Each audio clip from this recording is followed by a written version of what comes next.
Thank you, choir. Thank you, Vicki.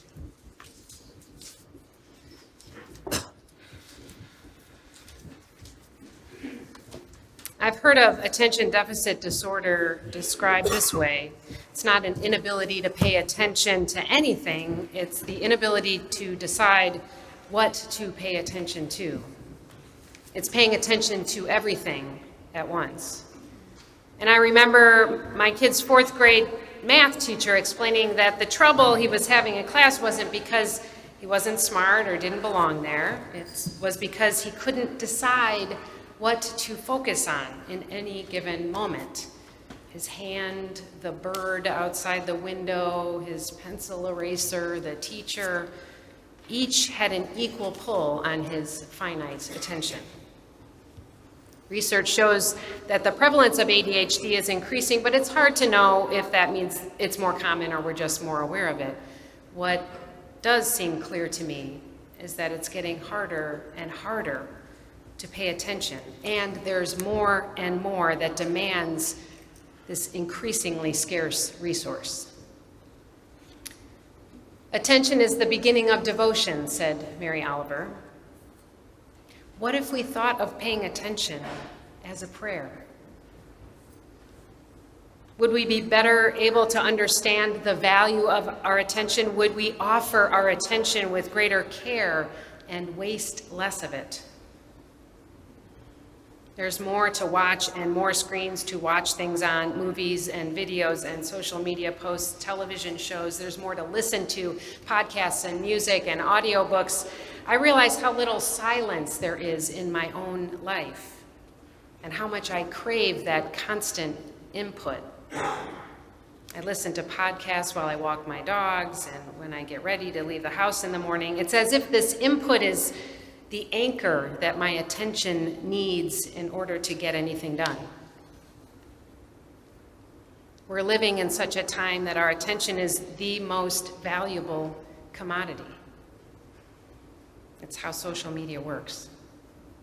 Our attention spans are shorter, and the amount of information and input stealing our focus keeps growing. Capitalism requires us to fixate on the next shiny thing every 8 seconds, and each harmless, cute animal video providing us with moments of blissful escape as the next video queued up, ready to play before we can even get to the pause button.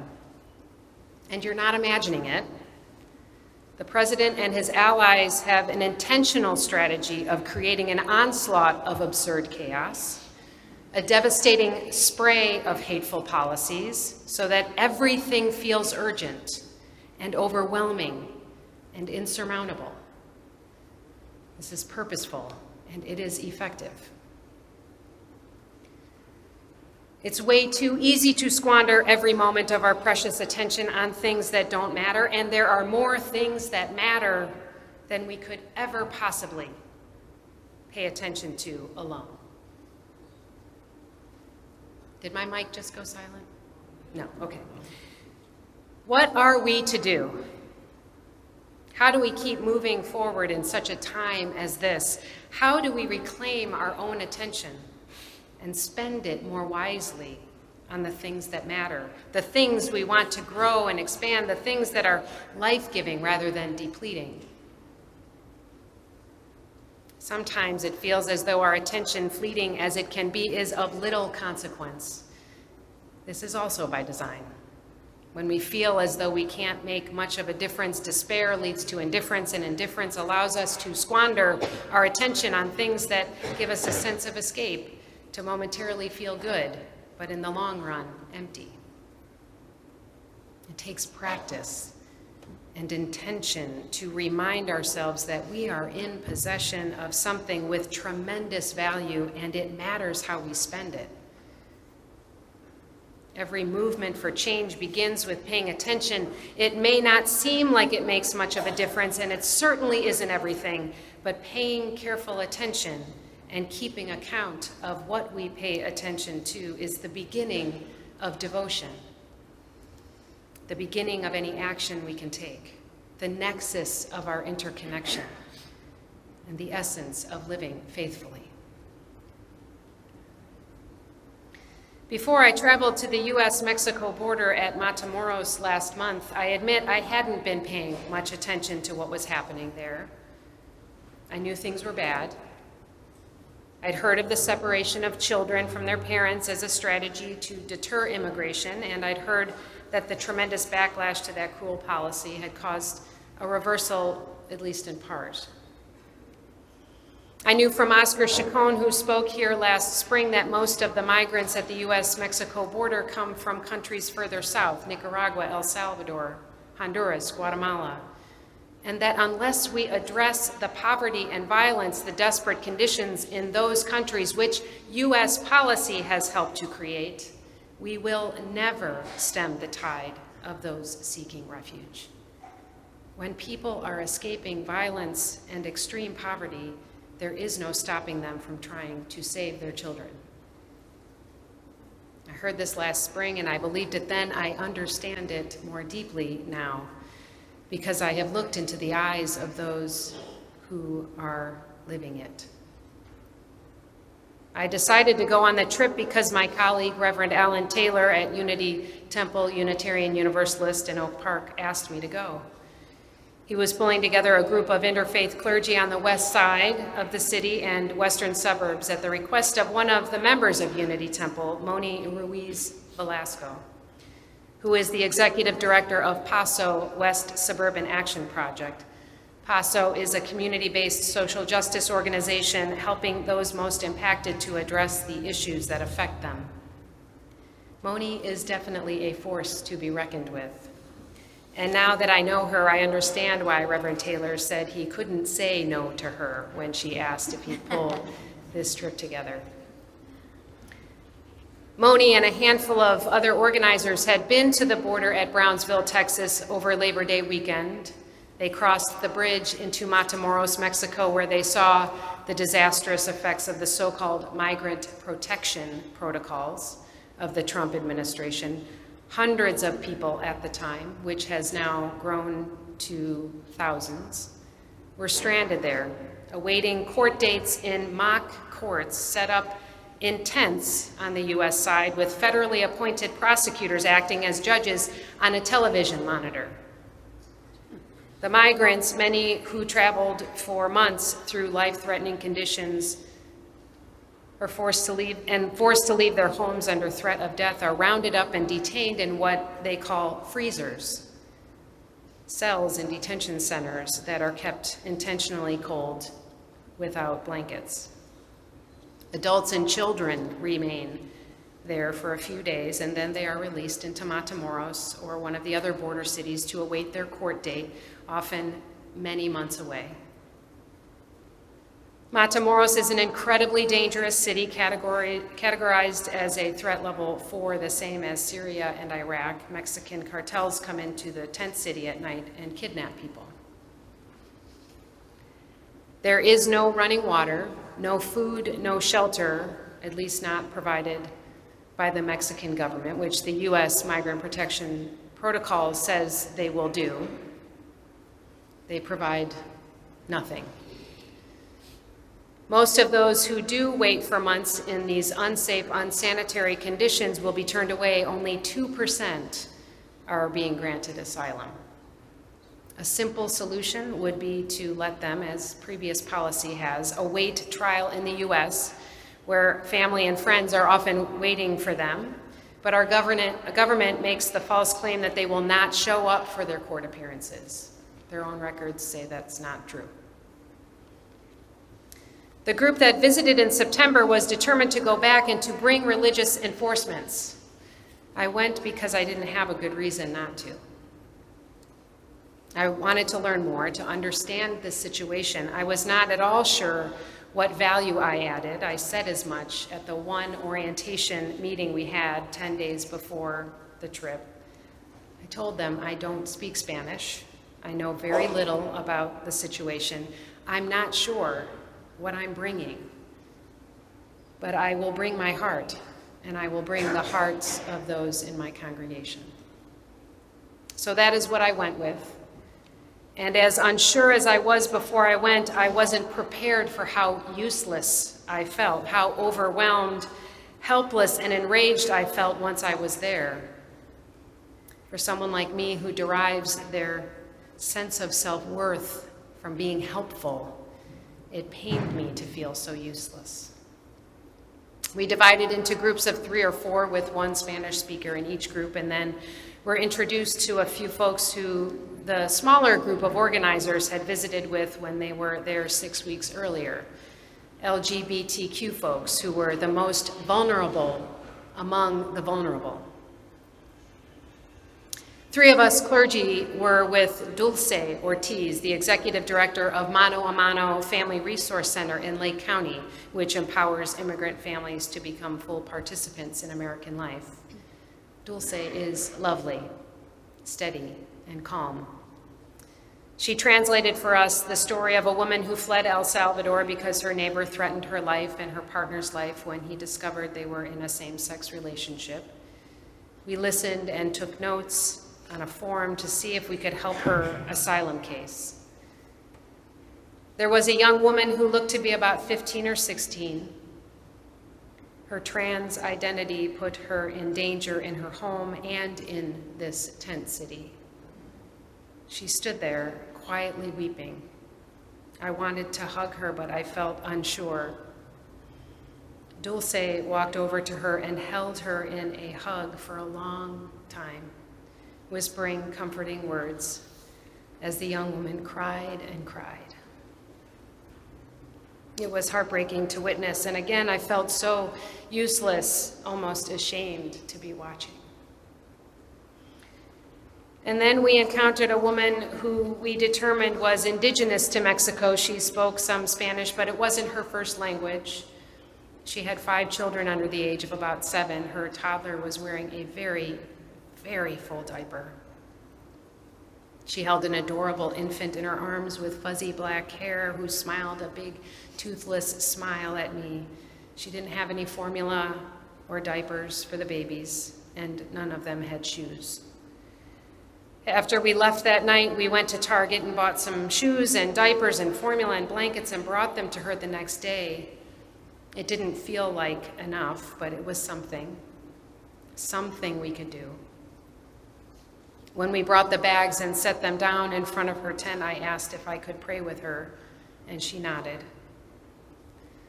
I prayed for her to have what she needed to care for her children, and that she felt that she would feel love, that she would feel held and supported in love.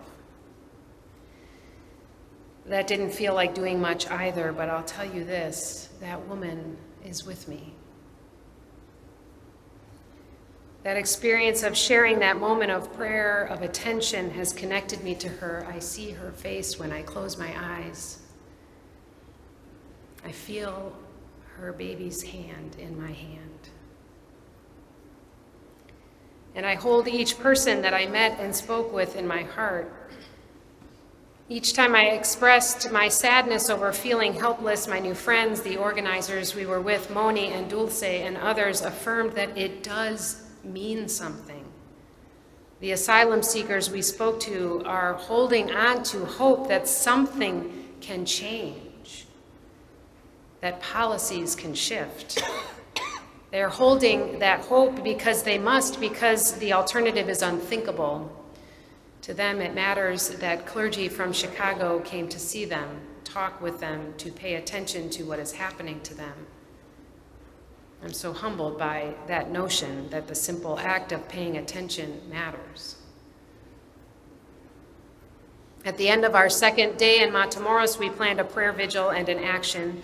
We would gather to sing and pray and then walk across the bridge past the Customs and Border Protection agents carrying signs saying abolish CBP and end MPP. We sang Wade in the Water as we walked across the bridge over the Rio Grande, the river where people washed and swam and some had died. We had arranged a press conference to draw attention to what is happening across that bridge, which most in the U.S. town of Brownsville don't even notice. The local organizers in Brownsville with the Texas Civil Rights Project said that they couldn't believe we were standing outside the Customs and Border Protection Office holding those signs demanding we abolish their agency. One organizer, Donnie, said she was almost too afraid to even take our picture. It didn't even occur to me to be afraid. We knew that our clergy vestments, our collars, our robes, and stoles were a form of protection for the whole group. No one stopped us or said a word to deter us. Moni and Dulce and Ana, those who had been there before, knew it would have been very different for them if we weren't there. None of that is meant to be self-congratulatory. It's just to say that I was grateful to feel like something I was doing mattered. We were drawing attention to something unseen, something that could remain invisible through indifference. Our task in going there was to pay attention, to listen, and to bring attention to what is happening. A humanitarian crisis at our border entirely of this country's making. It has been important to share the story with you of my experience and to reach out to legislators to demand that they reject any budget that includes this protocol of hate and callous indifference, this heartless rejection of those seeking asylum. How can we turn our backs so coldly on those who are escaping persecution and death? I would ask any who believe we don't have room for them to go to the border, talk with these people, listen to their stories, look into their eyes and the eyes of their children, longing to learn and play and grow. There is so much that calls us to pay attention, and this is a huge, complex problem with links to the devastation of our climate, capitalism, racism, poverty, and war. This is an issue not just of immigrant rights, but of women's rights and human rights. I'm in awe of those who are giving everything they can to feed the asylum seekers in Matamoros. Team Brownsville, when we were there, was bringing 1,000 to 1,200 meals every day, twice a day. They are providing tents and water and volunteer teachers to teach the hundreds of children languishing there. They are pulling the babies out of the river, and they are trying to stop the babies from being thrown in. You don't have to travel to the border to pay attention to what's happening there. I'm not even asking you to engage in this issue. If it doesn't call to you, we can't pay attention to it all. There's simply too much. But I am inviting you to consider this. To what are you offering your attention? I'm inviting you to cherish your attention as the precious, precious resource that it is, as the greatest gift you can give to one another and to the world. I want you to know your attention is a beautiful doorway through which your devotion can be offered to the Spirit of life. If you do want to devote some of your precious attention to the humanitarian crisis at our border or on transforming our immigration policy more broadly, there are ways to do that. PASO and ICER, the Immigrant Coalition, or the Illinois Coalition for Immigrant and Refugee Rights, are two organizations we can work with locally. There are many more. Members of the group I traveled with and the Immigrant Solidarity Team here at UCE are setting up meetings with legislators to demand they prioritize the defunding of migrant protection protocols and customs and border protection. You can get involved in voter registration through ICER for new citizens. You can talk with Dennis Wilson or Sally Parsons, who've participated in that. You can give money to Team Brownsville through our shared plate or by going online to teambrownsville.org. You can write to your legislators and let them know that you are paying attention, that this matters to you. However we choose to spend our finite attention, may we practice the devotion of spending it and sharing it well and with love. May we give ourselves the time and space to attend to our own tender spirits. May we cultivate our attention and choose mindfully where to place it. May we be replenished as we attend to the stories that are hard to hear and hard to hold. May we find ways to renew our capacity to pay attention with quiet, with the sounds of nature, with moments of beauty and connection. I close with this prayer by Alice Anacheka Nasaman. In a world so filled with brokenness and sorrow, it would be easy to lose ourselves in never-ending grief, to be choked by our outrage, to be immobilized by the enormity of suffering, to feel our hearts squeezed tight with helplessness and hopelessness. Instead, this morning, let us simply breathe together as we hold our hearts open, breathing in as our hearts fill with compassion, breathing out as we pray for healing in our world and in our lives, breathing in, opening ourselves to the transforming power of love, breathing out as we pray for peace in our world and in our lives. Breathing in as we hold hope in our hearts. Breathing out as we pray for justice in our world and in our lives. May we know our strength. May we be filled with courage. May our love flow from us into this world. Amen.